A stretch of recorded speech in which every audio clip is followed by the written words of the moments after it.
a gente vai começar um exercício como determinar a força do vento em um edifício.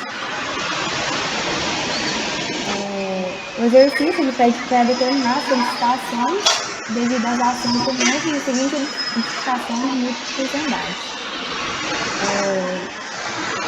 Ele deu como dado que é um terreno plano em Uberlândia e vento de baixa turbulência.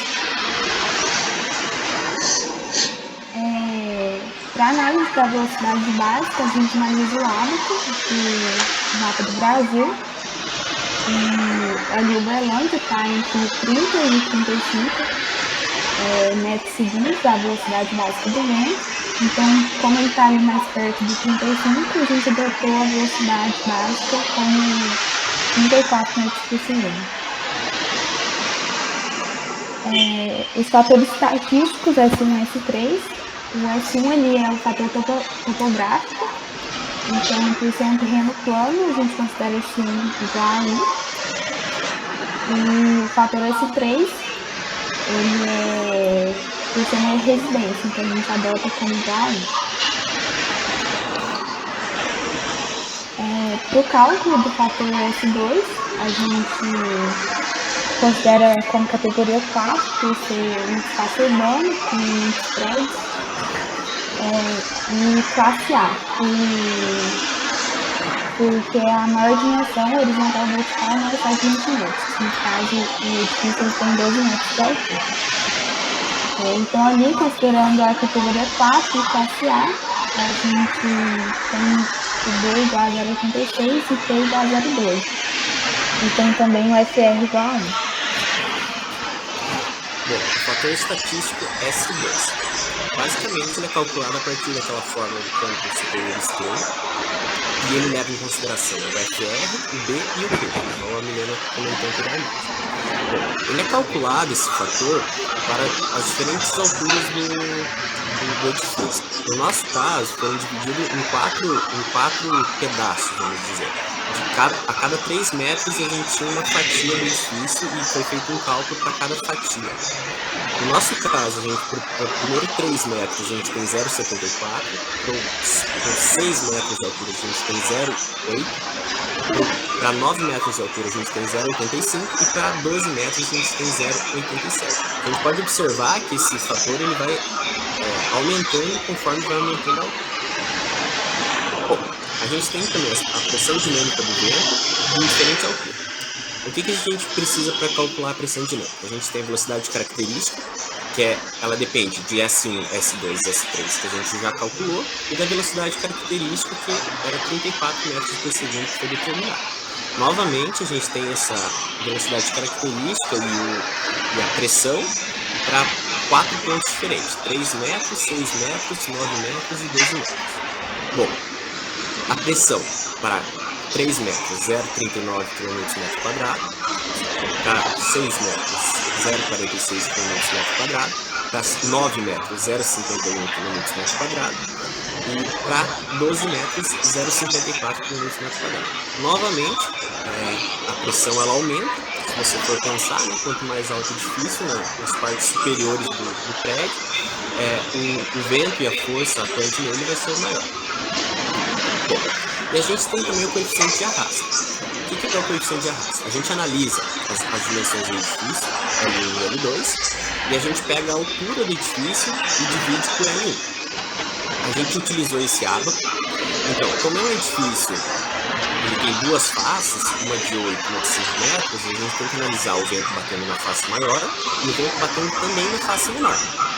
No caso do vento batendo na direção 1, seria na direção, o vento batendo na face de 8 metros de comprimento. A gente tem L1 de 8 e L2 de 5. Então, L1 sobre L2 deu 1,6. E o nosso H sobre L1 deu 1,5. E nesse caso, o nosso coeficiente de arrasto foi 1,3. Do mesmo modo, para a direção do vento 2, a gente inverteu, né, o 5 com o 8, e o nosso coeficiente de arrasto deu de 1,05. Nesse caso, pode observar também que o coeficiente de arrasto é menor, porque o vento está atingindo uma face menor do edifício. Então, está correndo. Então, por fim, a gente vai fazer o cálculo das forças concentradas utilizando aquela fórmula ali, que é a força é igual ao coeficiente de arrasto a pressão e a área de incidência do vento. Então aqui do lado a gente tem o edifício, e aí em cada nó desse edifício, encontro de pilar e viga, a gente vai ter uma força concentrada. Dessa forma, o que foi feito? A gente nomeou cada nó dele com base na altura e com base na área que vai ser especificada. Então, metade desse vão, dessa viga, metade da altura desse pilar. Então, como é na mesma altura desse outro nó, esse outro nó também vai pegar metade, metade, então essa força ela é compatível com essa força. E foi isso que a gente foi fazendo. Então, F1 é igual a F1 aqui. Essa força aqui não tem nenhuma compatível com ela, porque ela vai pegar metade do vão dessa viga, metade do vão dessa viga e metade do vão desse pilar. Nenhuma é compatível com ela, porque ela está em 12 metros. E repara que a gente foi fazendo isso para baixo, da mesma forma, né? Pegando metade do pilar para cima, metade do pilar para baixo. Reparem que nesse exemplo aqui, por que esse nó não é igual a esse nó? Porque eles estão em alturas diferentes. O que quer dizer que o que vai ser diferente? Né? A pressão vai ser diferente. Então a gente nomeou diferente, certo? Então a gente vai ter de F1 a F12, certo? O AE, dessa forma aqui, vai ser a área frontal, então vai ser o cálculo dessa área. O Q, que é a pressão dinâmica que a gente calculou anteriormente, que aqui a gente vai ter a pressão para 3 metros, para 6, para 9 e para 12, diferentes. E o coeficiente de arrasto dessa área frontal aqui, vai ser diferente dessa aqui. Então, dessa área vai ser o CA1 e aqui o CA2.